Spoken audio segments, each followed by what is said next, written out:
रही हूँ। ठीक है,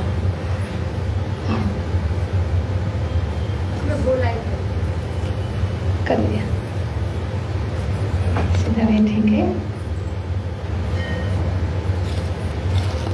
3 बार ओंकार, गहरी सांस लेंगे।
पाठ करेंगे।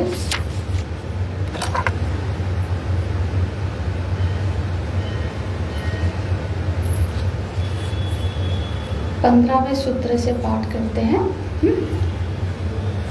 सबके पास ग्रंथ है।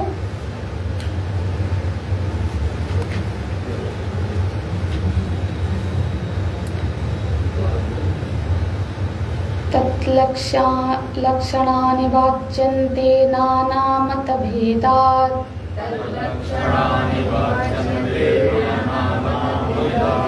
पूजादिषु अनुराग इति पाराशर्यः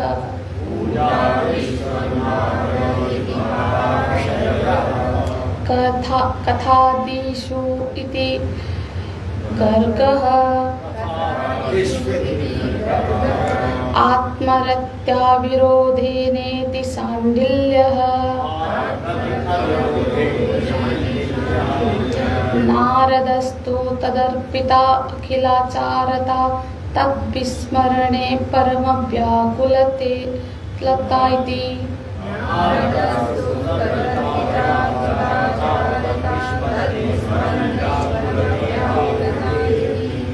अस्त्येवं यथा ब्रजगोपिकानां तत्रापि न माहात्म्य ज्ञान विस्मृति अपवादः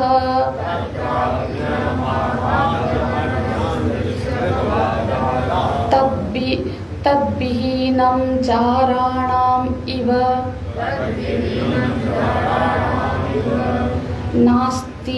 नास्ति एव तस्मिन् तत्सुख सुखित्वम्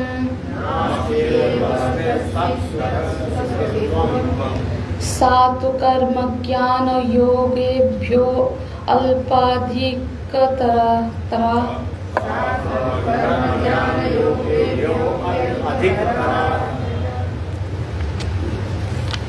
देखेंगे बात। पिछले कक्षा में हमने चर्चा की थी कि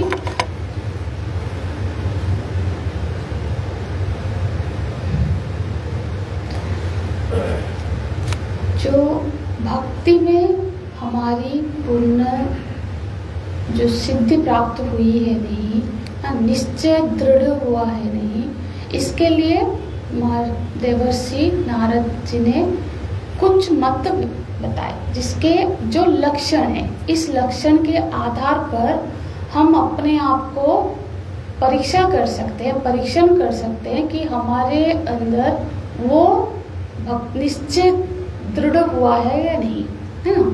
तो हमने 3 मत देखे थे, बताइए कौन कौन से। वेद व्यास जी के द्वारा, हाँ, गर्गाचार्य जी और सांडिल्य ऋषि। मतलब किसी किसी की पूजा में इतनी अनुराग हो जाती है, हाँ, अनुराग मतलब तल्लीनता के साथ उसमें वो रस आस्वादन करते हैं, ठीक है। और कोई कोई भक्त है जो कथा श्रवण में बहुत रस का अनुभव करते हैं, भगवान के लीला कथा का श्रवण में उनको अनुराग होता है। और कुछ भक्त ऐसे होते हैं जिनको ज्यादातर ज्ञानी भक्त के गणना करेंगे, जो अब आत्मरमण में तृप्त है, जिनको भगवान का रूप का चिंतन, उनके गुणों का चिंतन। यहाँ आत्मरमण मतलब ब्रह्म चिंतन की बात नहीं हो रही है, अभी द्वैत है, मतलब उपासना प्रधान है जीवन, भक्ति की ही स्तर पर बात हो रही है। पर अभी वो चिंतन प्रिय, भगवान को ध्यान कर रहा है, उसमें वो रमण कर रहा है, जो चित्त में जो भगवत्कारा वृत्ति बन रही है, उस वृत्ति में अभी उसका रमण हो रहा है, ठीक है, आत्मरमण। अब इसके बाद जो प्रश्न है, क्योंकि नारद जी का क्या मत है, देवर्षि नारद जी का मत है कि, एक मिनट इस ग्रंथ को देख लेते हैं। बोलते हैं नारदस्तु तदर्पित अखिलाचारता। नारद जी का क्या मत है कि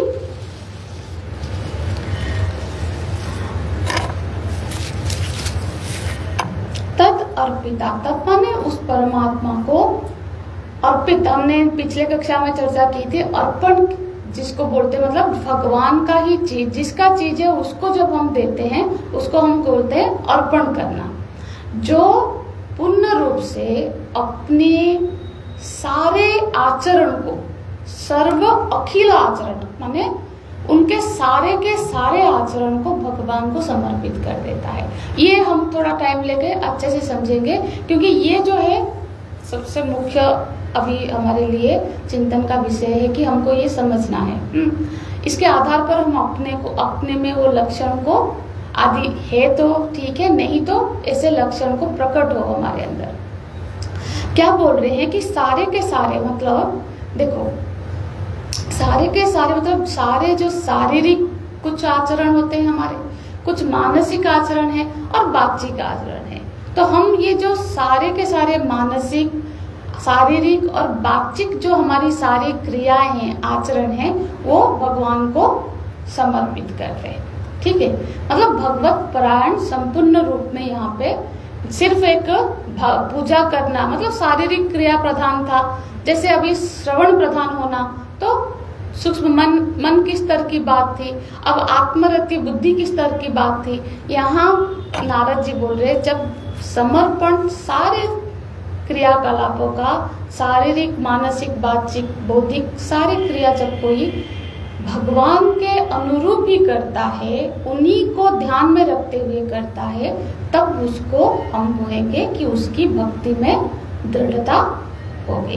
देखो, विचार क्या करना है कि हम ऐसे कुछ जीवन होते हैं जो समाज को समर्पित होता है, हाँ, कि मेरा तो जीवन पूरे समाज कल्याण के लिए समर्पित है, ऐसे बोलते हैं कि बहुत जन, हाँ, कोई जैसे मिशन के कार्यक्रम के लिए बहुत टाइम देते हैं, समर्पित है, मतलब उनका जो पहला प्रायोरिटी अभी है कि अब वो समाज सेवा, देश के लिए किसी समर्पित है। जैसे हमारे जब स्वाधीनता संग्राम वगैरह होते तो बहुत महापुरुषों ने, उनका पहला प्रायोरिटी देश हो गया था, उन्होंने अपने परिवार को, बच्चों को, सभी को सेकेंडरी रखा, बहुत इससे हमको स्वाधीनता, तो देश के प्रति समर्पित हो गए। कोई धन संग्रह के लिए, धन अर्जित के लिए ही अपना पूरा जीवन समर्पित कर देता है। बड़े बड़े आज इतने करोड़ों के मालिक है, फिर भी उनको और पैसा कमाना है, और पैसा कमाना है ना, वो जो जगह को बचाए रखना है। तो उनका जीवन का प्रमुख जो चिंतन है वो धन कमाना है। जब मतलब एक गुलामी तो करनी ही है, किसी ना किसी चीज की जब गुलामी करनी है, तो फिर भगवान को समर्पित जीवन हो, किसी बड़े को समर्पित जीवन होगा, तो उससे क्या होगा? देखो, वो पहले तो गुलाम बना के नहीं रखेंगे। हाँ, जब बड़े को हम समर्पित होते हैं, जैसे भगवान का कोई हो गया, तो जैसे सम्मान भगवान को देते हैं, जैसे साधु संतों को भी क्या है, उनका जीवन भगवत समर्पित हो गया, तो वही सम्मान, वही मान, प्रतिष्ठा, ऐश्वर्य जो भगवान का जैसे ही उनको भी प्राप्त होने लगता है। जैसे गुरु के समर्पण हुए तो गुरु क्या करते हैं? शिष्यों को शिष्य बना के ही नहीं रखते हैं, शिष्यों को गुरु ही बना देते हैं। हमारे गुरुदेव, मैंने ऐसा सुना है कि गुरुदेव कहा करते थे, जैसे सेंटर है, जैसे ये है, बहुत सारे आश्रमों में जब पढ़ाई होती है उसके बाद हम जैसे आए ब्रह्मचारियों को भेजा जाता है, तो कोई कोई बोले कि हमको ऐसे गुरुजी, गुरुदेव आप आए, बोले कि हम किसी सेंटर में कोई शिष्य नहीं भेजते हैं, हम हर सेंटर में एक गुरु भेजते हैं, हम एक आचार्य तैयार कर रहे हैं। तो एक आचार्य एक दूसरे आचार्यों को ही तैयार कर रहा है, वो उससे कोई कम की स्तर की, तो जैसे बड़े में समर्पित होंगे तो वो हमको गुलाम नहीं रखेंगे, है ना। मुक्ति भी आप देखे हैं, जैसे सारूप्य, सारुज्य, सालोक्य आदि मुक्ति क्रम मुक्ति की चर्चा होती है। तो मुक्ति में अब जब हमने ऐसा श्रवण किया है शास्त्रों में कि जब सारूप्य मुक्ति होती है, सारूप्य उनको भगवान के जैसा ही रूप प्राप्त होता है, ऐसे ही लोग प्राप्त होता है। मतलब जब भगवान को समर्पित होंगे तो हम में भी वही ऐश्वर्य, वही भगवत वृत्ति बढ़ेगी, जो कि जब समर्पित ही होना है, क्योंकि ऐसा हम कह ही नहीं सकते कि मेरा कहीं पे परिवार पे समर्पण है, कि परिवार को उन्नत करना है, बच्चों को पढ़ाना है, कहीं ना कहीं हमारा वृत्ति, हमारा चित्त समर्पित है, हमको देखना है, तो उसको भगवान की ओर उन्मुख करना है। यहाँ तो परीक्षण की बात हो रही है, जो कर लिए हैं उनकी चर्चा हो रही है, हमने नहीं है तो हमको अभी करना है ना। देखो इसमें क्या लाभ है, किस तरह का ये कार्य करेगा, जब हम अपने को ही केंद्र में रख के सारे कार्य करते हैं। जैसे हमने कोई भी शारीरिक क्रिया की, मानसिक क्रिया की, जो भी, तो वो क्या होता है, जैसे आप एक कप है, कप में आपने एक चम्मच चीनी डाली, घोल दिया, तो क्या होगा पता चलेगा ना या नहीं? कप में चीनी है, आप टेस्ट कर लो, आपको वो पूरा चीनी स्वाद में पता चलेगा, है ना। पर वही एक चम्मच चीनी आप कोई तालाब, मतलब आप मानो मानसरोवर में डाल दिया, हाँ, तो फिर क्या उस चीनी कुछ पता चलेगा? मानसरोवर का पानी को हम लेके फिर आचमन करें तो क्या वो इस चीनी, इसके वजह से कुछ उसमें फर्क दिखेगा? नहीं दिखेगा। इसी तरह से जो हमने जो कर्म किया, हमारे चित्त में ही उसके सारे संस्कार, यदि अपने लिए कर रहे हैं, अपने को ही कर्ता के भाव में रख के कर रहे हैं, तो क्या करेगा? वो सारे जो संस्कार है वो हमारे चित्त में संस्कार के रूप में, वही वासना और संस्कार जो कल हम मल विक्षेप आदि की चर्चा की थी, संस्कार की वृद्धि होगी संस्कार के रूप में। पर वो जब भगवत समर्पित, ईश्वर समर्पित हो जाएगा, तो ये जो पूरी, जब परमात्मा क्या है, समष्टि बुद्धि ही मान लो ईश्वर, तो उसमें क्या होगा? तो वो संस्कार फिर हमारे चित्त में सीमित नहीं रहेगा, है ना। भक्ति का मतलब है कि संसार की जो जगत की वासना है, संस्कार है, अब भरना नहीं है चित्त में, ठीक है। ऐसा भी नहीं है कि भगवान के संसार, अब जगत के संस्कार को हटा के भगवत संस्कार, भगवान के कोई संस्कार नहीं होते हैं, है ना। भगवान के नाम उन चिंतन से जो पुराने वासना और संस्कार है वो मिटते हैं, हट जाते हैं, है ना। तो इस तरह से बोल रहे हैं, तद अर्पित अखिलाचारता। अखिल माने सारे के सारे जो आचरण है, क्रिया है, वो सारे के सारे हमको तत् मतलब उस परमेश्वर को उसने अर्पण कर दिया, है ना। तो उससे क्या होगा तब, और एक उसका लक्षण बताते हैं कि तब विस्मरणे परम व्याकुलता इति। उनका यदि विस्मरण हो जाए तो उसमें परम व्याकुलता क्रिएट होती, व्याकुल हो जाता है। देखो भक्ति एक बार आएगी ना चित्त में तो वो ठहर जाएगी, है ना। जो आती और जाती है उसको भक्ति नहीं भागती बोलते हैं। जो भागता है वो आसक्ति है ना। आसक्ति है, हमारे आचार्य जी बोलते हैं जो आसक्ति है वो जा भी सकती है। तो इसीलिए आसक्ति और भक्ति में ये अंतर है। तो भक्ति आके ठहर जाएगी। तो जब वो भक्ति है, अब उनकी विस्मरणा में व्याकुलता कैसे होती है, अब हम इसको थोड़ा सा समझते हैं कि अब जीवन का मुख्य लक्ष्य हमारा क्या है।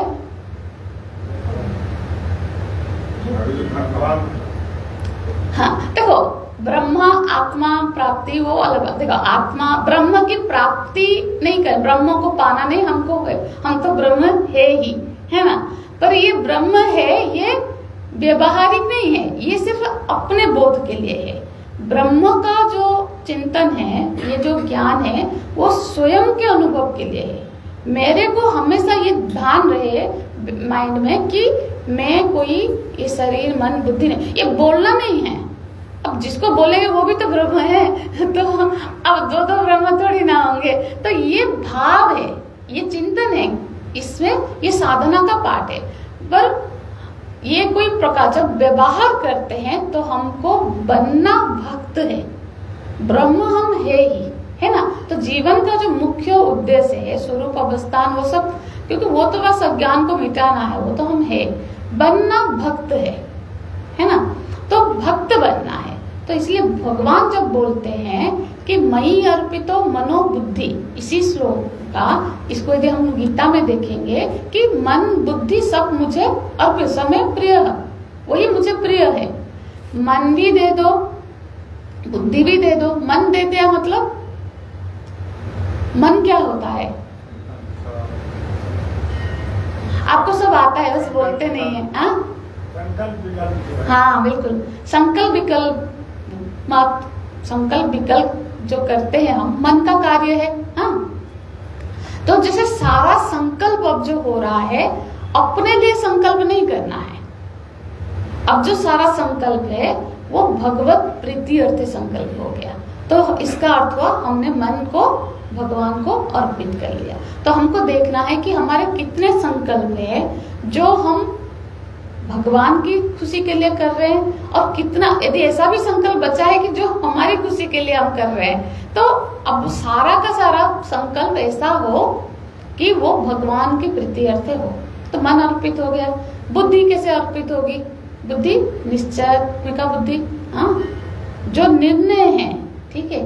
अब विचार नहीं करना है बहुत कि कौन क्या है, कौन अच्छा है, कौन बुरा है।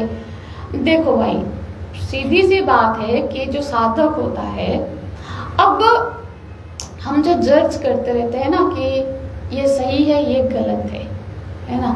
तो सही गलत, तो ये सही है, ये सही है किस पॉइंट ऑफ व्यू से? हमारे बुद्धि, हमारे संस्कार, हमारे बुद्धि, हमारे हिसाब से वो सही है।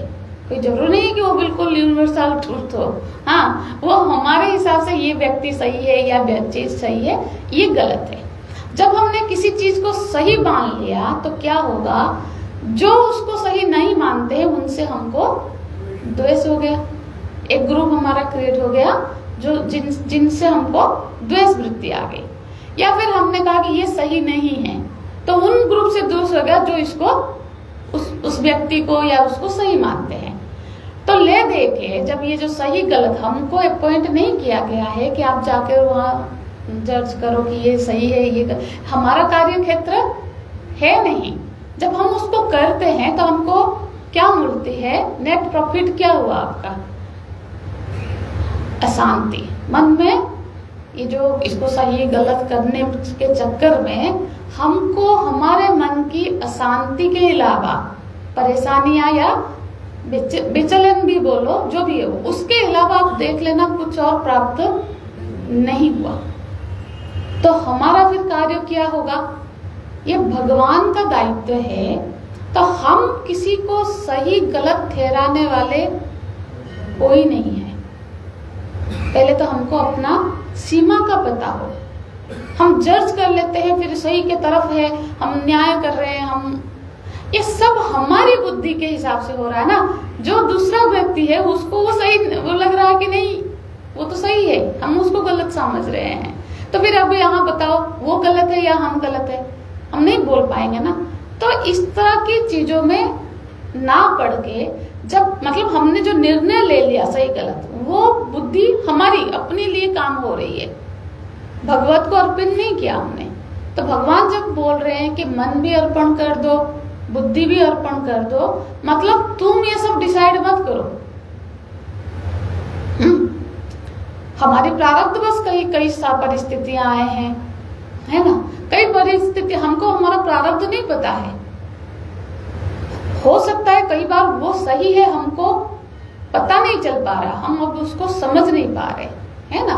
तो इस सब चक्कर में यहाँ पे बुद्धि को अर्पण करना मतलब ये जो निर्णय पे कूद नहीं पड़ना है।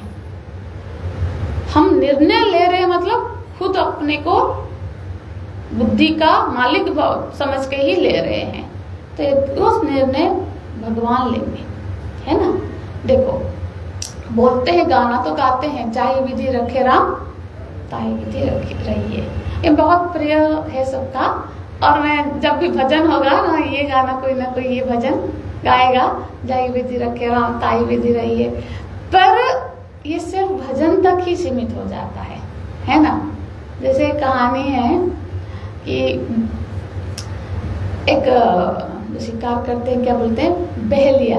हाँ, एक बहेलिया जैसे आता है ना, बहेलिया जाता है जंगल में, और वो क्या करता है, जाल बिछाता है, फिर कुछ दाना डालता है, फिर पक्षी दाना के लोभ में आके बैठता है और वो उसको पकड़ के ले जाता है, क्योंकि उसको बेचना होता है। तो अब जैसे वृंदावन के सारे बंदर परंपरा से सीख के आते हैं कि चश्मा लेना है, मुझे समझ में नहीं आता वो कैसे सिखाते हैं मतलब कई युगों से ही यही चला आ रहा है, तो मतलब कोई तो उनके प्रक्रिया है सिखाने का, जो अपने क्लास लेते हैं, सिखाते हैं कि ऐसा करोगे।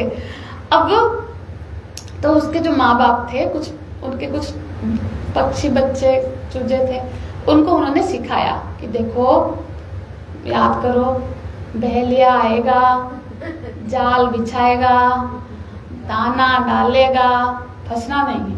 हाँ, अब उन्होंने पूरा रट लिया, जब देखो बहेलिया आएगा, जाल बिछाएगा, दाना डालेगा, फंसना नहीं। अब रटते हैं। अब ये हुआ कि माँ बाप जो बड़े हैं वो तो गए हैं दाना खाना ढूंढने, बहेलिया आया, जाल बिछाया, उसमें दाना डाला, जैसे दाना देखे सब जाके उसमें फंस गए। अब वो उठाया लेके जा रहा है, फिर गा रहे, चाहे बहेलिया आएगा, दाना डालेगा, जाल बिछाएगा, फंसना नहीं। हमारा भी यही है, जही विधि राखे राम ताहि विधि रहिए। वो बड़ा परेशान है, क्या बताएं, ऐसा अब हुआ रखा है, ये शरीर तो बड़ा ऐसा हुआ है, ये हुआ है, बच्चे ऐसे कर रहे।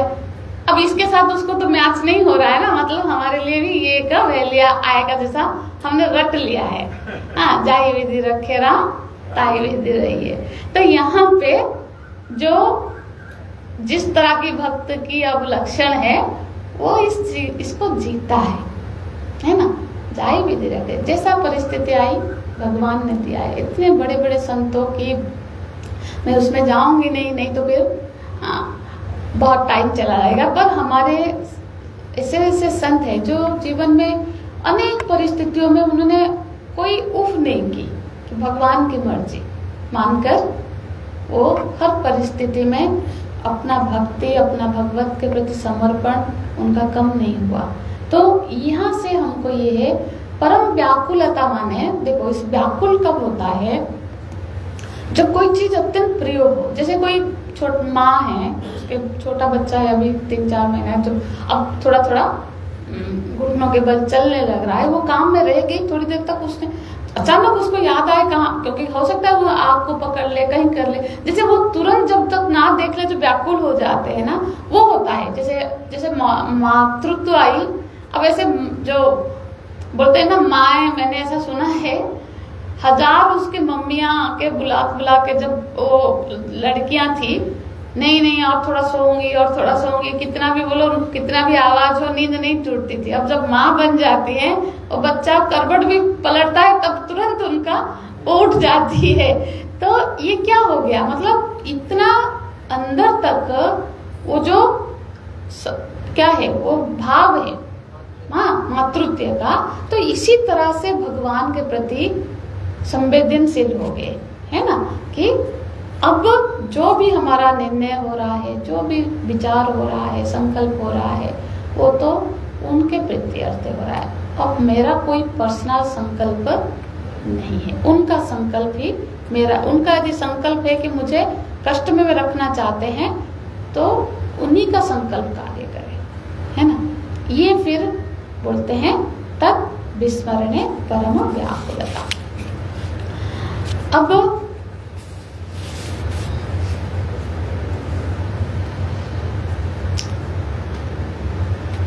बोलते हैं अस्ति एवं एवं। ऐसा जो है ये सिर्फ कहने सुनने की बात है नहीं।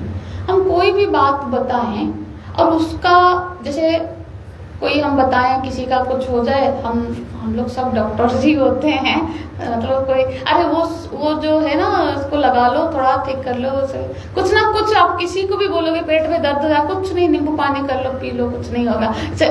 हम कुछ ना कुछ बताते हैं, पर तब जाकर कि इसको पी के या ये चीज लगा के ऐसा वाला चीज ठीक हुआ है, जब तक ऐसा कोई उदाहरण ना हो कि हमने देखा नहीं है कि चलो ये पत्ता लगा लिया और सूख गया, उसका ठीक हो गया, तुम भी लगाओ, तब तक क्या लगता है ये सिर्फ अनावश्यक सी बात लगेगी ना।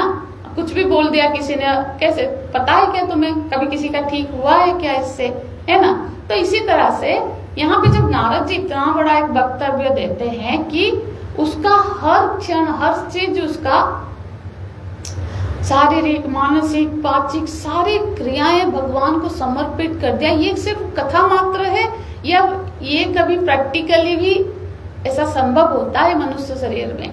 तो वो उदाहरण भी देते हैं, हाँ। और वो किसका उदाहरण देते हैं, यथा ब्रज गोपिका नाम।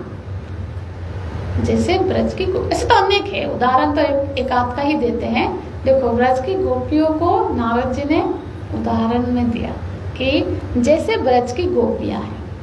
देखो ब्रज की गोपियों का जो दिनचर्या थी, आप भागवत में देखोगे तो वो बिल्कुल भगवान को ध्यान में, स्मरण में रखते हुए ही थी, हाँ। कि देखो अभी टाइम हो रहा है, कन्हैया अभी आएगा गौशाला, मतलब गाय चरा के अब लौटेगा, तो उनका रहता है कि इतने बजे कन्हैया लौटेगा तो हम उनके दर्शन करेंगे।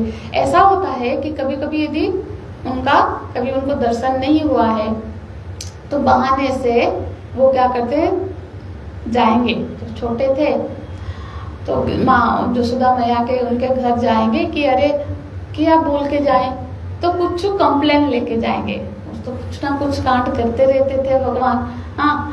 तो अब वो कंप्लेन करने के बहाने वो जाएंगे कि ताकि वो करे और माता उनको बुलाए और ये उनके दर्शन करे। तो बोलेंगे कि देखो ऐसा आया था, देखो मैंने अभी अभी मक्खन निकाल के रखा था, सारा इसने गिरा दिया, इसे खा लिया।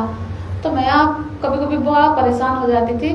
अब वो उनको बुला के, अरे तो ऐसा क्यों कर रहा है, तेरे घर में मक्खन की कमी है क्या जो तू हमेशा जाके, तू यदि दोबारा ऐसा करेगा तो तुझे मैं खूब मारूंगी, हाँ। और अरे भगवान बोलते, अरे भैया ये सारे के सारे ना झूठ बोल रही है, मेरे को क्या कमी है ना, तू तो इतना मक्खन मेरे लिए बनाती है, ये सब झूठ ना, हाँ तू ही एक ब्रज का सत्यनारायण है, बस बाकी सब तो भगवान बोले कि अरे ये मैया ही मेरे को अच्छे से समझती है, तो मैं सत्यनारायण ही।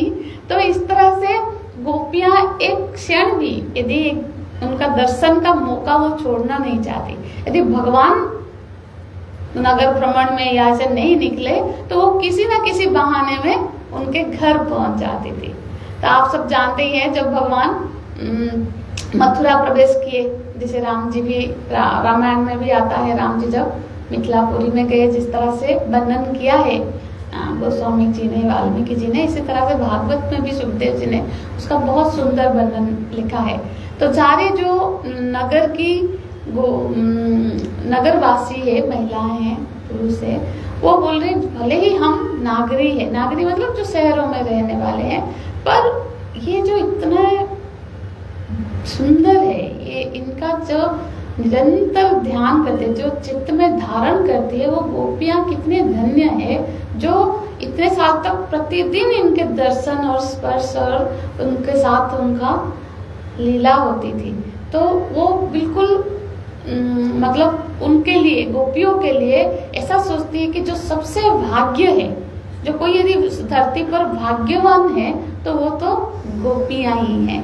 तो इसीलिए बोलते हैं गोपियां, देखो ये भाग्य जो है ना, ये तो अर्न करना भी पड़ता है ना, तो हम गोपियों के चरित्र में देखते हैं ये चीजें। आगे के श्लोक को भी साथ साथ देखेंगे, उसमें भी हम चर्चा कर सकते हैं। बोलते हैं क्या, तत्रापि न महात्म्य ज्ञान विस्मृत। देखो ऐसा नहीं है कि गोपियां जब भगवान को डांट रही है, उनके साथ लीला कर रहे हैं या उनको, तो उनको ये विस्मरण नहीं है कि ये सिर्फ एक बालक नहीं है, मतलब ये एक साधारण कोई बालक नहीं है। उनकी स्मृति में ये हर समय रही है कि उनकी महात्म्य का, कि ये कौन है, ये वही परमेश्वर है जो सर्वज्ञ है, सचराचर के स्वामी है, जो हमारे अंदर बैठे हुए अंतर्यामी है। यही हमारे साथ, हमारे सामने लीला कर रहे। देखो लीला करना या उनके साथ संबंध के हिसाब से प्रेम जताना, खिलाना, वो सब अलग बात है, पर महिमा का ज्ञान विस्मृत नहीं होना चाहिए, है ना। यदि हुआ तो ये अपवाद हो जाएगा। अपवाद मतलब कलंक है। देखो हम कोई महिमा, जैसे गुरु, हमारे गुरु जो है, हम जब बड़ा प्रेम था, वो वात्सल्य करेंगे वो भाई, पर हम जब उनसे व्यवहार करें तो हमको, चाहे वो कितना भी हमसे फ्रेंडली बात कर ले, हमारा वो महिमा उनका विस्मृत नहीं होना चाहिए कि वो कौन है और हमारी क्या है। जब क्या होता है ना, कभी कभी कोई बहुत लाड प्यार करते हैं, बड़े हैं, तो हम कभी कभी अपना सीमा भी लांघ देते हैं। तो यहाँ बोलते हैं कि ऐसा गोपियां इतना समीप से लीला करने के बावजूद भी यह एक क्षण के लिए भी उनके मन में भगवान की विस्मृति नहीं होती है ना। तो भगवान, ये अपवाद उनपे, ऐसा कलंक उनपे नहीं लगा सकते हैं। देखो कलंक नहीं लगा सकते हैं मतलब, जैसे कभी कभी रास लीला के ऊपर क्या होता है कि लोग जो बोलते हैं ना, जो क्या, पापिंग सर्वत्र पापम संशयति, जो पापी होता है ना उसको हर कहीं, ये भी ऐसा ही किया हुआ, जो चोर होगा ना उसको लगेगा कि मेरा जो पैसा है वो कहीं चुरा ना लेकर, उसको ज्यादा ये रहेगी, क्योंकि जो जैसा करता है। तो यहाँ पे ऐसा, जब रास लीला में भी गोपियों के चित्त में निरंतर ये भाव बना हुआ था कि ये ब्रह्म है, ये परम ब्रह्म परमात्मा है। देखो रास को हम लोग, बुद्धि हमारी बहुत सूक्ष्म है, हम उसको एक पुरुष स्त्री के हिसाब से, उसी का आगे भी व्याख्या करेंगे इसी में। भगवान का शारीरिक उसमें जो स्थिति थी वो थी 11 साल के, है ना, और जो गोपियां हैं वो तो कोई कुछ विवाहित थी, कुछ बड़े थे। यहाँ हम जब चर्चा हो रही है तो इस कंटेक्स्ट में थोड़ी सी रास की भी, क्योंकि बहुत बार क्या होता है ना, हमें ऐसा लगता है कि जो भागवत कथा का समय है, सबसे 7 दिन का जो भागवत की कथा थी ना, वो इस तरह 3 घंटे वाली कथा की नहीं थी परिकल्पना, जो 7 दिन में, ठीक है, सप्ताह ज्ञान यज्ञ एक अनुष्ठान है और उसका वही फल प्राप्ति होती है, मुक्ति प्रदान करने वाली वो अनुष्ठान होती है। पर उसमें दिन भर कुछ कर रहे हो, 3 घंटा आके बैठ गए, ऐसा नहीं। वो जो कथा चलती थी वो निरंतर कथा चलती थी। जैसे गोकर्ण जी की कथा है। ऐसा नहीं वो बीच में जाते थे घर रहा, ऐसे निरंतर कथा, जो थोड़ा बहुत ब्रेक होता है वही पे भोजन आदि का। तो इस तरह से क्या होता था, पर्पज क्या है कि जो सारे श्लोक है ना उसके अर्थ को समझना तो है ना। आजकल क्योंकि आधा फिर नाच गाना भी, क्योंकि लोग ज्यादा उसको पसंद, लोगों के लिए थोड़ी ना है, जो शास्त्र कहेगा शास्त्र के प्रति हमको जस्टिफाई करना है ना लोगों। अब उससे क्या होता है ना, कुछ चीजें जो वक्ता का दायित्व होता है कि लोगों को क्लियर करे, उनको समय नहीं, ऐसा नहीं कि उनको नहीं आता है। जो वक्ता है, जो भागवत कथा कर रहे हैं, निश्चय रूप में उनको शास्त्र का ज्ञान होगा, पर क्योंकि समय उनको भागना होता है और आज कृष्ण जी का जन्म करना है और जन्म हुए तो नाच गाना हो गया, आधा घंटा चला गया। अरे वो जन्म मतलब हृदय में प्रकट होना, वो वैसा जन्म होना चाहिए ना। ये सब चीजें थोड़ी सी मिसिंग हो रही है। देखो अब जो रास का अर्थ क्या है, रस लेना है ना। हम हर कहीं, वहां हम कहीं नहीं बैठेंगे जहां हमको रस की प्राप्ति ना हो। हम यहाँ पे बैठे हैं तो कभी हमको रस की प्राप्ति ना हो तो हम नहीं बैठ पाएंगे कहीं पे भी। मजबूरी में थोड़ा बहुत कंट्रोल कर लेंगे, पर टीवी भी देखेंगे, कोई खाना खाया है, इसमें कोई आज रस नहीं आया है ना, क्या है। तो ये एक स्वाभाविक प्रकृति है, हम हर चीज में रस का अनुसंधान करते हैं। तो गोपियां का रस का वो विषय क्या हुआ, परमात्मा में रस का अनुसंधान हो रहा है ना। तो यहाँ इस कंटेक्स्ट में देखो, रसानाम समूह रास, जो सारे रस का स्रोत है, जो आनंद बटा हुआ नहीं है। हम क्या है ना, अब थोड़े से सत्संग में आनंद ले लिए, अब ये सत्संग ही आधा घंटा ज्यादा कर लूंगी तो अब नहीं, अब तो भोजन में रस लेना है तो वहां जाना है, फिर कहीं और अब स्वयं में रस लेना है। तो ये हमारा जो बटा हुआ रस है, तो जो सारा रस का समूह है, पूंजीभूत घनीभूत जो स्रोत है, वो क्या है, स्रोत है, वो है परमात्मा।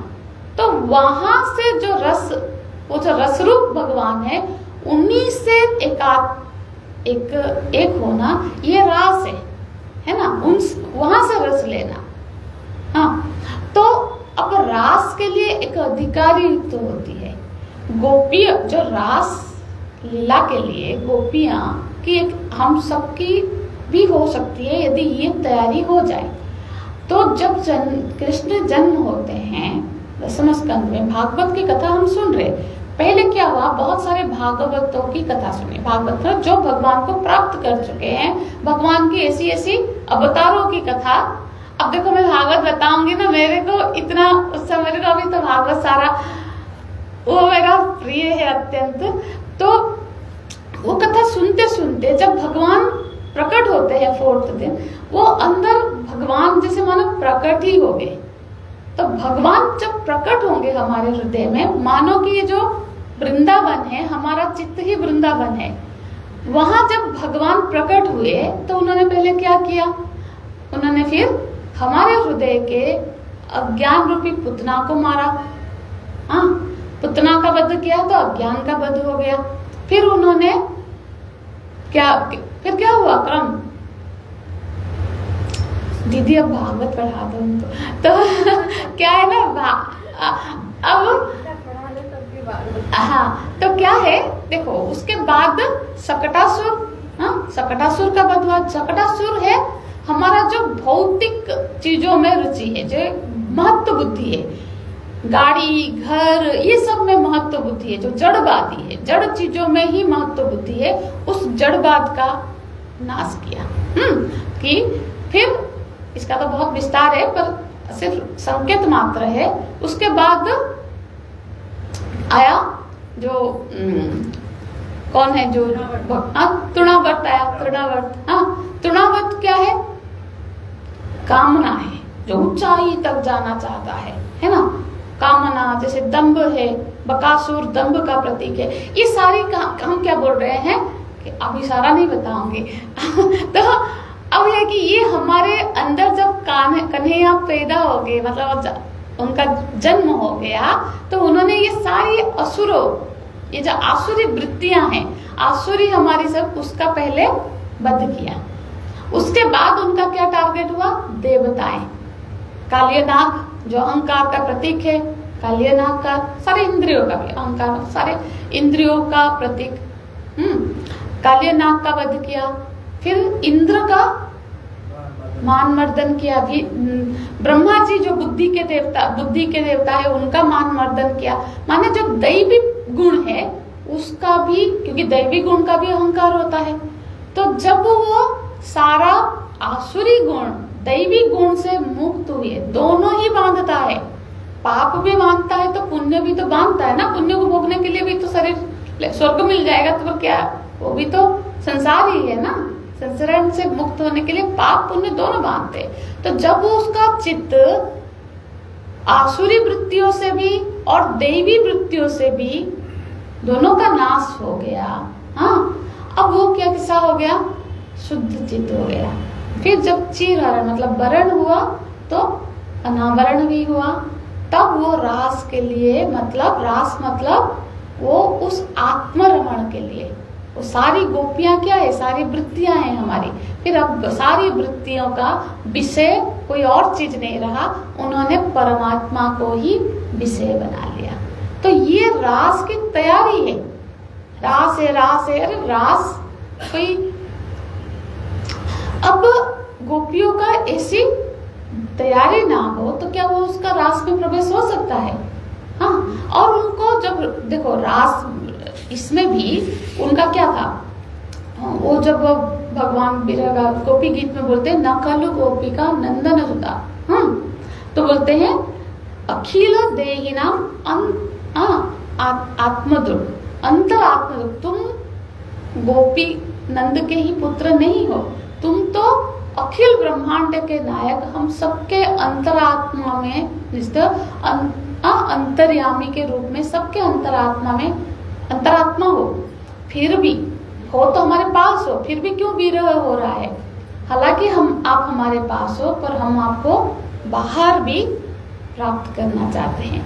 ये गोपियों की स्थिति है। तो यहाँ जो कलंक का बात हो रही, कलंक किसको बोलते हैं? अपवाद माने कलंक, कलंक माने जो जैसा है वैसा ना समझना, वैसा ना जानना ही उसके बारे में कलंक है। तो ऐसा अपवाद, ऐसा कलंक गोपियों पे नहीं लगाया जा सकता है कि वो उनको नचा रही है, और उनको ऐसे कोई गोपी है जो उनका आके शिकायत कर रही है, कोई बोल रहा है तो चोर है, कोई इस तरह, मतलब ये लीला करते हुए भी उनका निरंतर ध्यान है कि ये जो अंतर्यामी ब्रह्म है। तो ऐसा अपवाद, ऐसा कलंक भगवान पे नहीं लगेगा। तो ऐसा एक बताते साथ गर्ग संहिता में है, तो चित्रलता है ना उनका नाम, गोपी, एक गोपी है जो चतुर्थी के दिन, अभी आएगा ना भाद्रपद शुक्ल चतुर्थी, जो गणेश चतुर्थी होता है, उस दिन वो क्या करे, चंद्रमा को पूजन कर रही है। तो कोई महात्मा जा रहे थे, देखे कि ये क्या कर रहे हो, आज तो कोई चंद्र का दर्शन भी नहीं करते हैं, क्योंकि चंद्र दर्शन से कलंक का दोष लगता है, मिथ्या कलंक लगती है, ये सच है। तो यदि ऐसा हो जाए, अब जिस दिन हम सोचेंगे कि दर्शन नहीं करेंगे, उस दिन जरूर दिख जाता है, इतना मुश्किल होता है। अब क्योंकि जो जानता नहीं उसको तो परेशानी नहीं होगी, जो जानता है उसको फिर परेशानी भी होती है। तो इस तरह से यदि कभी ऐसा देख ले तो भागवत में बताया गया है कि भगवान का जो समंतक मणि वाला जो कथा है, उत्तरार्ध में, उसको उसका पठन करने से वो दोष, भगवान पे भी दोष नहीं छोड़ा। तो सोचो, उनको भी ये कलंक लगी थी, तो वो पूजा कर रही थी, तो महात्मा ने कहा कि तुम्हें नहीं पता है कि चंद्र का आज पूजन नहीं होता है, आज पूजन करने से तुम्हें कलंक लग सकता है, तो दोष लगेगा, तो इसी के लिए तो पूजा कर रही हूँ, कम से कम कलंक ही लगे कि मेरा नाम भगवान के साथ जोड़ के मेरे पे ऐसा कलंक लगे कि लोग बोले कि इसका कन्हैया का साथ कुछ है। तो वैसा कलंक मुझे लगे, इसलिए मैं आज चंद्र का पूजन करती हूँ। तो ये गोपी का भाव है ना। मुझ पे कलंक भी लग जाए पर किसी भी तरह से मेरी जो सत्ता है वो भगवान से जुड़े। हाँ, तो ये भगवान बताते हैं तद विहीनम जाराणम इव।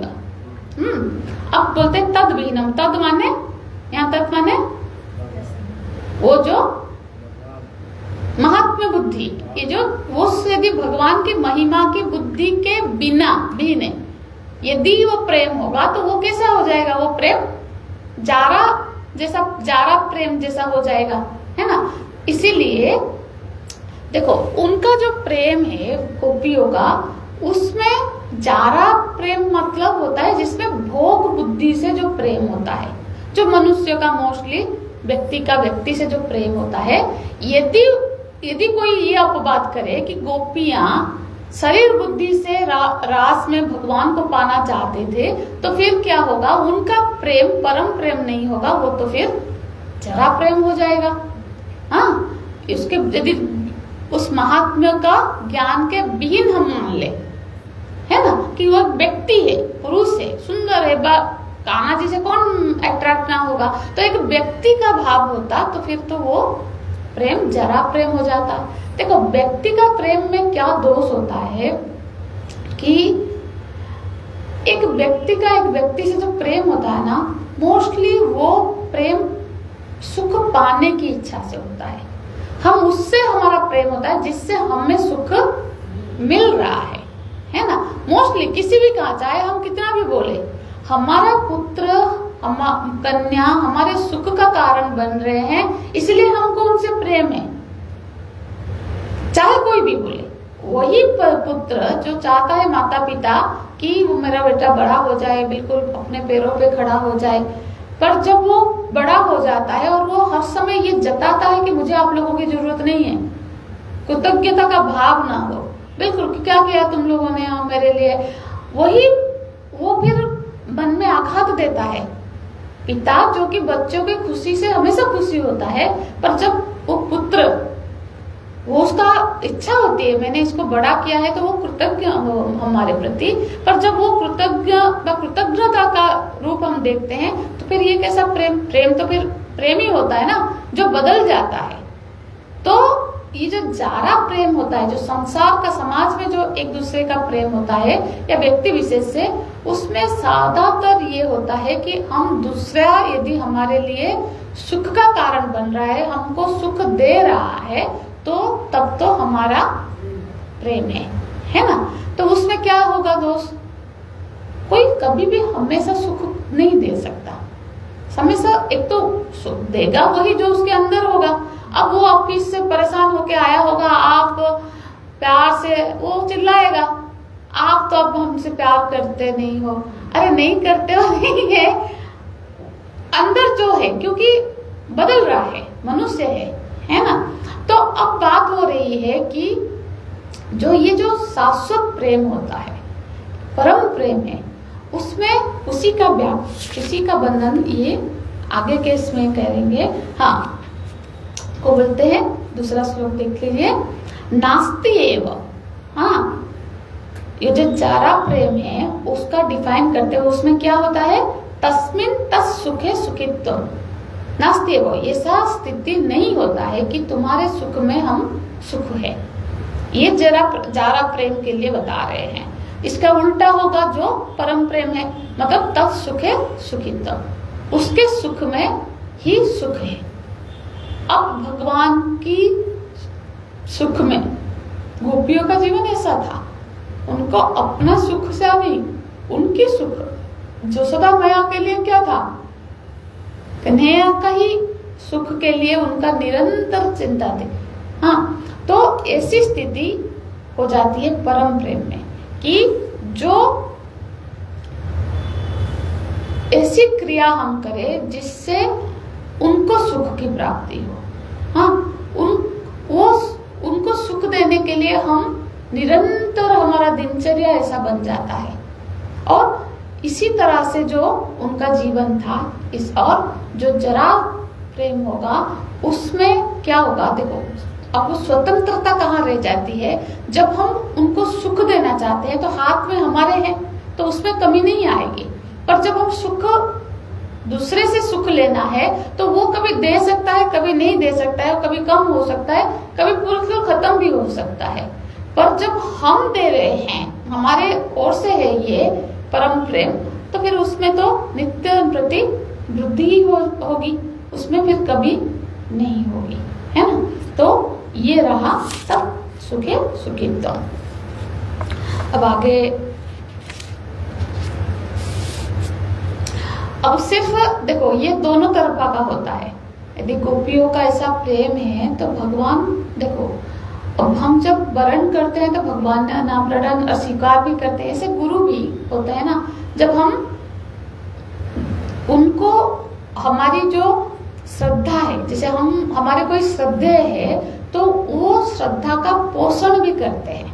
अब यदि कोई पूरा श्रद्धा का पोषण नहीं करेगा ना, श्रद्धा भी धीरे धीरे कम हो जाएगी, सूख जाएगी। तो भगवान तो देखो गोपियों के लिए बोलते हैं ना, एक क्या वो कहा है, मक्खन के एक छोटे से टुकड़े के लिए भगवान गोपियों के आगे नाचते हैं।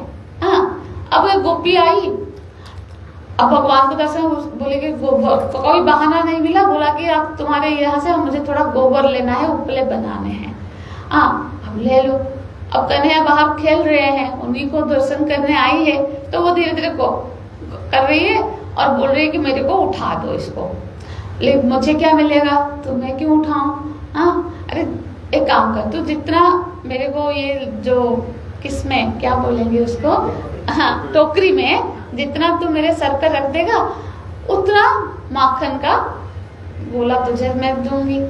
तो ठीक है, अब फिर कैसे पता चलेगा तू कितना हुआ। तो एक काम करते, जितना तू उठाएगा उतना टीका तेरे मुख में मैं गोबर का लगा दूं, फिर बाद में गिन लेंगे, जितना होगा उतना तुझे मांगता। ठीक है, अब वो क्या कर रही है, एक उठाते हैं तो एक टीका भगवान के मुख में लगा रही है, और ऐसा करके भगवान का पूरा चेहरे में गोबर के टीके लगे हैं, और फिर भगवान जाके बोल रहे हैं कि अब गिन। तो ये लीला देखो, वो जो प्रेम का भगवान क्या कर रहे हैं, पोषण कर रहे हैं। हाँ, कि उसको सुख मिल रहा है, वो इतना प्रेम दे रहा है, तो भगवान ठीक है मेरे मुख में तो गोबर का टीका लगा, गिन, और मैं माखन का। ये हम भी थोड़ा सा कुछ करते हैं ना, भगवान उसका पोषण कर रहे हैं, इसलिए हमारी भक्ति एक कृपा साध्य चीज है। पुरुषार्थ से भक्ति की प्राप्ति नहीं हो सकती। हम पुरुषार्थ से साधना कर सकते हैं, पर भक्ति जब हृदय में जागृत होगी ना, वो तो भगवान की कृपा से ही होगी। तो भगवान कृपा करते हैं तो अपनी अनपायनी भक्ति ही देते हैं, है ना। तो अब आगे के जाएंगे, यहाँ थोड़ा प्रकरण बदलेगा। सातु कर्म ज्ञान योगेभ्यो अधिकतर। देखो बोलते सा माने वो भक्ति, वो परम भक्ति तो अधिकतर है, श्रेष्ठ है। किससे? कर्म से, ज्ञान से, योग से, आदि से। ये जो परम भक्ति है वो श्रेष्ठ है। अब देखो यहाँ ज्ञान मतलब ब्रह्म ज्ञान नहीं की बात नहीं हो रही है, ज्ञान मतलब जो ज्ञान साधना है, ठीक है। बात करेंगे। फिर देखो कर्म पुरुषार्थ, कल भी हमने इस पर थोड़ी सी चर्चा तो की थी। जैसे साधन, ये सब साधनाएं हैं, कर्म, ज्ञान साधना, योग आदि साधना है। और उसके पर दूसरा सूत्र भी देख लेते हैं, फल रूपत्वात्। क्यों है ये अधिकतर, क्यों है भक्ति श्रेष्ठ? क्योंकि वो फल रूप है, वो साधना रूप नहीं है। ये सबका ये फल है, रिजल्ट है, इसीलिए रिजल्ट हमेशा श्रेष्ठ ही होगा। तो जो साधना होती है, साधना और साध्य की बात होती है। देखो हमने कर्म साधना करते हैं, कर्म में बहुत बार चांसेस होती है, जब पुरुषार्थ हम कुछ करते हैं, बड़ा काम करते हैं, तो अभिमान को बढ़ने का संभावना होता है। हाँ, कर्म साधना में, पुरुषार्थ में ये संभावना है। ऐसे योग में भी आप देखो, योग जो है, योग क्या करते हैं, जो सिद्धियों प्राप्त होती है। ये सही बात है, सही आचार्यों के तत्वकथन में यदि हम निरंतर योग क्रिया या जो भी साधना बताते हैं, अग्नि में, पानी में खड़े होके, वो सिद्धि को प्रकट करती है, मना नहीं है, पर वो सिद्धि भी यदि भक्ति से मिश्रित ना हो, कर्म भी, सत्कर्म भी यदि भक्ति मिश्रित ना हो, तो फिर वो अभिमान को पैदा करती है। और आगे ही सूत्र में भगवान बोल रहे हैं, ईश्वर सापी अभिमान द्वेषत्वा, भगवान को अभिमान बिल्कुल प्रिय नहीं है, है ना। और वो ये सारा क्यों निष्कृष्ट है, क्योंकि ये अभिमान पैदा कर सकते हैं, है ना। अब देखो सिद्धियां भी कैसे, सिद्धियों का मंगलकारी है, ठीक है सिद्धियां, पर एक स्वामी राम तीर्थ जी को आप जानते होंगे, बहुत बड़े संत रहे हैं, गंगा जी उनको बड़े प्रिय थे, तो वो हमेशा विचरण, ज्यादातर भ्रमण ही करते थे, कहीं एक जगह उनका नहीं आवास किया था। तो गंगा जी किनारे एक बार ऐसे ही भ्रमण कर रहे थे, तो गांव होके भी जाते हैं, तो एक जगह पे एक गांव से उनको पार करना था, दूसरी तरफ गंगा जी के जाना था, तो वो नाव की प्रतीक्षा कर रहे थे। अब बात फैली कि अरे वो उस समय भी वो बड़ा विख्यात हो गया था, उनका नाम, बहुत बड़े भक्त थे, संत हैं, ज्ञानी महापुरुष, तो उनका बड़ा चर्चा सुन के गांव लोग उनके दर्शन के लिए आए। तो उस गांव में एक बहुत बड़े महात्मा, मतलब सिद्ध थे, उनको ये सिद्धि प्राप्त थी कि वो पानी पर चल सकते थे। उन्होंने अनेक सालों की अपनी कोई तपस्या हो कैसे करके ये सिद्धि प्राप्त की थी। वो भी आए, अब उनके नाम तो बहुत सुना था, आके फिर खड़े हुए। अब नाव वहां कोई था नहीं, तो रामतीर्थ जी वेट कर रहे हैं, अपेक्षा कर रहे हैं कि कोई मिल जाए, कोई नाव वाला आए तो चले। तो ये आए, बोले अरे इतना बड़ा नाम सुना था, ये कैसे महात्मा है, पानी पे ही नहीं चल पाते हैं। तो अब उनके थोड़ी सी ऐसी बुद्धि हो गई, जब क्योंकि वो चल पाते हैं तो उसी कांटे, उसी से ही सबकी मेजरमेंट कर रहे हैं। उनको लगा मैं चल लेता हूँ, ये तो पानी पर भी नहीं चल पाते और इनको लोग इतने बड़े महात्मा मानते हैं। आके प्रणाम किए, बोले कि स्वामी जी आप नाव में ही जाएंगे, मैं तो ऐसे ही जा सकता हूँ। तो बोले बहुत अच्छा, आप जाओ, आप प्रतीक्षा करो, हम नाव में आते हैं। तो वो दिखाने के चक्कर में वो चले गए गंगा के किनारे उस तरफ, और तुरंत एक नाव आई और ये बैठ के दूसरी तरफ गए। जब गए तो वो वहां पे वेट कर रहे थे, खड़े थे। जब ये नाव से उतरे और उस जो नाव वाला नाविक है उसको पूछे कितना हुआ भाड़ा, उसने कहा 1 रुपया हुआ, और उन्होंने 1 रुपया उसको देते हुए इसको देख के बोले तुम्हारी सिद्धि का मूल 1 रुपया है। तो अरे तुमने कितने साल तक, अरे 1 रुपया देके जो काम हो सकता है उसके लिए इतनी साधना, इतना कुछ करने की, और साथ ही साथ ये अभिमान की मैं इतना बड़ा साधक हूँ। ये जो सब साधना, ये सब जैसे सिद्धियां हुए, भक्त के लिए बहुत ज्यादा महत्व की, हम नहीं बोल रहे कि सांसारिक दृष्टि से, अन्य दृष्टिकोण से उसका क्या महत्व है, उसका होगा जो प्राप्त करते हैं, पर एक भक्त की दृष्टिकोण से ये सब उपलब्धियां अब उसको बहुत ज्यादा अट्रैक्ट नहीं करते हैं। ये 1 रुपए की सिद्धियां हैं, है ना।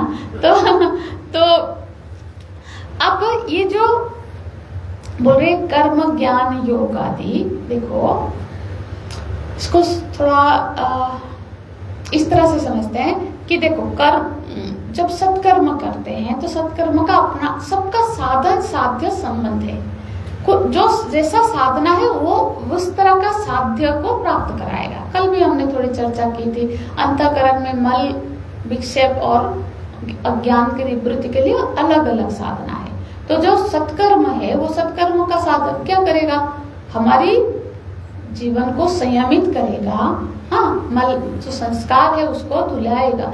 अंतःकरण की शुद्धता के लिए सत्कर्म करना है। चलो, कम से कम कोई सत्कर्म, कोई नियम ले लिया तो कम से कम वो हमारे जीवन को संयमित करेगा। जैसे सिर्फ हमने यही सोच लिया कि चलो हम दिन में जो त्रिकाल संध्या ही करेंगे, ज्यादा है तो 2 बार कर लो, संध्या करेंगे। देखो संध्या ना करो तो कुछ फल है या ना है। संध्या ब्रह्मचारी जो गृहस्थ है और ब्रह्मचारी, स्वामी कल तो हमने बात भी की थी, सन्यास के लिए तो फिर वो शिखा सूत्र कट गया, उनके लिए अब कर्तव्य नहीं है। ना करो तो प्रत्यवाय दोष लगेगा। ठीक है, चलो संध्या का ही कोई नियम ले लिया तो 3 समय हो गया, ज्यादा समय नहीं लगता है। हम कहते ज्यादा से ज्यादा 20 मिनट लगता है। गायत्री पूरी माला करो तो 25 मिनट लग जाएगा, नहीं तो यदि 11-11 करके भी देखो कई तरह के हैं का अपनी व्यस्तता के, पर पूरा स्किप नहीं करना चाहिए। हाँ, क्या बोलते हैं, जो लोप नहीं हो, पूरा क्रिया का लोप ना हो, भले ही उसका थोड़ा शॉर्ट फॉर्म भी होता है। चलो ये नियम ले लिया, संध्या को छोड़ दो। 3 काल संध्या करने का मतलब है जो तीनों संधि काल है उसमें साधना होनी चाहिए, वो समय सबसे ज्यादा उत्कृष्ट है, उसमें और दूसरे चीजें वर्जित है। भागवत में भी आता है ना कि जैसे संध्या काल में दीति ने जो हिरण्यकश्यप के, आपने तो अभी सुना होगा। हाँ, तो अब संध्या काल में भोजन, शयन, मैथुन आदि कर्म वर्जित है ना। तो संध्या काल हमेशा साधना का काल होता है, पूजा, उसमें वेद पाठ भी वर्जित है, वेद पाठ भी नहीं करना है। तो क्योंकि वो जो संधि का समय होता है वो ज्यादा इफेक्टिव रहता है। तो हम यदि इतना ही, संध्या कितना होता है, सुबह सूर्योदय के 10 मिनट पहले, 10 मिनट बाद, मध्याह्न में 12 बजे के 10 मिनट पहले, 10 मिनट बाद, और संध्या को सूर्यास्त के 10 मिनट पहले, 10 मिनट, 3 बार। पर ये एक चीज जो शंकराचार्य जी भी, हमारे गुरु जी बोलते हैं कि मुसलमान से भी ये बात सीखो कि वो कम से कम 5 बार का नमाज पढ़ते हैं। हम लोग ये 10-10 मिनट भी, 10 मिनट ना होके भी 5-5 मिनट करके वो जो 3 समय को पकड़ ले और उस 3 समय पर कुछ नहीं तो जप कर ले, कुछ नहीं तो कुछ पाठ कर ले। ध्यान रहे, चाहे हम कहीं पे भी हो, संध्या का समय, जैसे वो लोग कहीं पे भी होता है तो फिर अपना नमाज पढ़ने लग जाते हैं। तो ये तीनों कालों में कुछ साधना हम निर्णय कर ले। अब सांकेतिक संध्या ना कर सके तो 3 बार 11 बार गायत्री कर ले, या फिर हम कोई चांटिंग कर ले, जब एक माला अपने इष्ट का कर ले।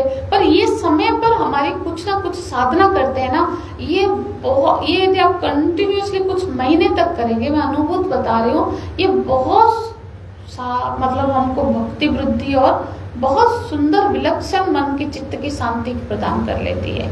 अब देखो, हम कोई भी नियम ले लिए ना 10-20 मिनट का भी, वो नियम हमारे दिनचर्या को सजा देगा। क्योंकि सुबह हमको करना है तो हम स्नान भी कर लेंगे, हाँ, उस हिसाब से हमारा ध्यान भी रहेगा कि नहीं अभी 12 बजने वाले हैं, मुझे मेरी मंत्र का जाप का है, तो वो हमारे दिनचर्या को संयमित कर देता है। तो कोई भी नियम हो तो ये इसलिए सत्कर्म बहुत सुंदर फलदायी है, पर फिर भी सत्कर्म से अभिमान की भी वृद्धि की संभावना होती है यदि उसमें भक्ति या समर्पण शरणागति मिश्रित ना हो तो। ध्यान भी, योग भी देखो, हमने यदि निर्णय ले लिया कि मैं आधा घंटा ध्यान करूंगी, तो आधा घंटा भले ही ध्यान करें, वो आधा घंटा ध्यान में बैठ पाए, इसके लिए हमारा 24 घंटे में से 23 आधा घंटा हमारा संयमित होगा। क्योंकि बहुत व्यस्तता, बहुत झगड़ा आ जाती, वो सब करके ध्यान में नहीं बैठा जा सकता। तो उस ध्यान को मेंटेन करने के लिए हम अननेसेसरी चीजों को अवॉइड करेंगे। कौन इससे फालतू बात करता है, क्योंकि वही ध्यान में फिर हमको डिस्टर्ब करता है। तो हम ऐसे व्यवहार कुशल रहेंगे, क्योंकि व्यवहार में जो झगड़ा हुआ होगा, व्यवहार यदि ठीक नहीं होगा तो ध्यान इफेक्ट करेगा। तो हम अपने व्यवहार को सुधारेंगे कि किसी से ज्यादा उलझेंगे नहीं, क्योंकि वो ध्यान हमने निर्णय ले लिया, तो वो ध्यान हमारी सारी व्यवहार को, दिनचर्या को नियंत्रित कर लेगी। तो इसी तरह से एक साधना भी हमको बहुत, बस उसमें निरंतरता, सातत्य रहे। आज कर लिया, महीने के बाद फिर बैठेंगे, 1 तारीख की साधना, ऐसा नहीं। हमको कोई भी साधना लिया तो कम से कम उसमें भले ही आधा घंटा का साधना जीवन में हो। एक दिन बैठ गए, मूड हो गया, 5 घंटे बैठे हैं, और किसी दिन पूरा नहीं, आधा घंटा 15 मिनट भी यदि रेगुलर होता है ना, वो ज्यादा फिर हमारे चित्त पर उसका प्रभाव ज्यादा होता है। तो यहाँ जब बोल रहे हैं भक्ति श्रेष्ठ है कर्म से, ज्ञान से और योग से, माने भक्ति क्या है? भक्ति फल है, ठीक है, अमृत रूप है। ये सब साधना का फल है कि वो हमारे चित्त में भक्ति प्रकट हो, भक्ति आनंद रूप है। ये सब साधना में क्या होता है ना, करते हुए हो सकता है कि कष्ट का अनुभव हो, कभी कभी जब मन हो ना हो कष्ट लगता है, फिर भी हम करते हैं। कभी कभी जो सत्कर्म है, कभी कभी क्योंकि करना है, नियम है, कष्ट लग सकता है, सबको नहीं लगेगा। जब अभ्यास हो जाएगा तो उसमें भी आनंद ही है, रस ही है। पर भक्ति कर हमेशा रसमयी है, आनंदमयी है। देखो हमेशा फल का स्वरूप क्या रहता है? फल का जो प्रकृति है, जो फल होता है वो कैसा होता है? अब देखो हमने आम का पेड़ लगा लिया, भूल गए, गार्डन में है, कभी कभी देख लिया, बड़ा हो रहा है, 4-5 साल हो गया, अब उसमें फल आने लग गए, अब कच्चे हैं। अब तब भी जो फल होता है ना वो बिल्कुल करीब होता है, आत्मसात होता है। फल को हम हमेशा करीब में रखते हैं साधना से। कैसे? अब आम पक गए, फल हो गया, फल आ गया, अब हम थोड़ा भी उसको दूर नहीं रखेंगे, तुरंत आत्मसात करना है। तो ये भक्ति भी, अब जब पेड़ था उसको आत्मसात नहीं कर रहे थे, ना कच्चा था तब भी आत्मसात नहीं कर रहे थे। कच्चा ज्ञान का रूप हमने पढ़ा था पहले दिन, गोस्वामी जी ने कहा है ना, ये सब संयम नियम सब का फल है भक्ति। हाँ, जब भक्ति जागृत होती है वो निरंतर मतलब बिल्कुल आत्मसात हो जाती है, हमसे एक हो जाती है। हाँ, तो जैसे आम पक गया तो फिर जल्दी से लाओ प्लेट, छुरी, या फिर ऐसे ही आत्मसात करना है, ठीक है। तो इस तरह से सात कर्म ज्ञान योगोभ्य, तो प्रेम रूप फल का क्या होगा? आनंद प्रद होता है ये प्रेम रूप, तो फल रूपता, इसीलिए भक्ति श्रेष्ठ है दूसरे साधनों से, क्योंकि वो फल रूप है। फिर 27वें सूत्र में बोलते हैं क्या बोल रहे हैं? ईश्वर्यस्य अभी अभिमान द्वेषित्वात्, बोलते हैं ईश्वर को हमारे अंदर एक चीज बिल्कुल पसंद नहीं है, और वो है, पढ़ा ना, अभिमान। भगवान अभिमान किस चीज का बताओ? कोई चीज अपना हो तो अभिमान करे ना। अब हमारा कुछ है नहीं, झूठ मूठ का हम भगवान की चीजों पर अपना हक करके अभिमान किए जा रहे हैं। भगवान को अभिमान प्रिय नहीं है, मतलब वो अभिमान जहाँ जग गया फिर भगवान वहां से दूर हो जाते हैं, खुद दूर होते नहीं, हम अपने को वहां से। अब आपको नारद जी की कथा तो पता ही है, बड़ा विख्यात है नारद जी तो यहाँ पे। तो अभिमान देखो, नारद जी के मन में भी अभिमान आया, तब उनका भी पतन तो कभी नहीं है। नामे भक्त प्रणश्यति, भगवान बोलते मेरा जो भक्त एक बार हो गया उसका नाश कभी होने नहीं देंगे, जैसे गिरने लगेगा पकड़ ही देंगे। हाँ, तो नारद जी को भी पकड़े हैं, हमको भी पकड़े हैं, कभी हमसे गलती हो भी जाए भगवान कभी न प्रणश्यति, नाश तो होने नहीं देते हैं। पर यहाँ पे अभिमान को थोड़ा समझो। अभिमान मान माने माप लेना, ठीक है। हमने एक सीमा में अपने को माप लिया खुद ही, हाँ, कि हम इतने हैं, हम इतने धनी हैं, हम इतने बलवान हैं, हम इतने ज्ञानी हैं। अपना एक मापदंड हमने बना लिया, माप लिया। अब क्या होता है, किसी दूसरे ने यदि हमको उससे कम मापा तो फिर क्या हो रहा है, हमको लगता है कि अपमान किया। क्या समझ के रखा है तूने मुझे? हाँ, क्या समझ के रखा है? मतलब तूने वो ही नहीं समझा जो मैंने खुद को समझा है। यही तो है ना, क्या समझा है मतलब तो अपने से ही तो थोड़ी ना समझ सकता है। मैं जितना ज्ञानी अपने को समझता हूँ, तूने उससे कम कैसे समझा? हाँ, और इसलिए हम बोलते ना, हम इनका सम्मान करने जा रहे हैं। सम्मान मतलब जितना वो सम्मानता है उतना ही हम भी सम्मान ही करेंगे भाई। कोई तो उसको लगता है कि हम मेरा, कभी कभी हमको लगता है कि हम इतने हैं नहीं जितना ये बोल रहे हैं, तब हमको थोड़ा क्योंकि हमने जितना मापा था वो उससे ज्यादा हमको माप रहा है। हमको फिर क्या होता है ना,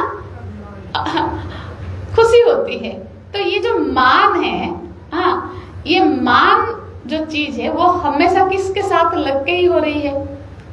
मान हमेशा सीमा है, एक सीमा मापा ना, और आत्मा में सीमा है नहीं, तो मान हमेशा अनात्मा वस्तु का ही होगा। हाँ, आत्म वस्तु का मान तो होगा ही नहीं, क्योंकि वो सीमा में आया नहीं, वो तो सबका ही आत्मा है।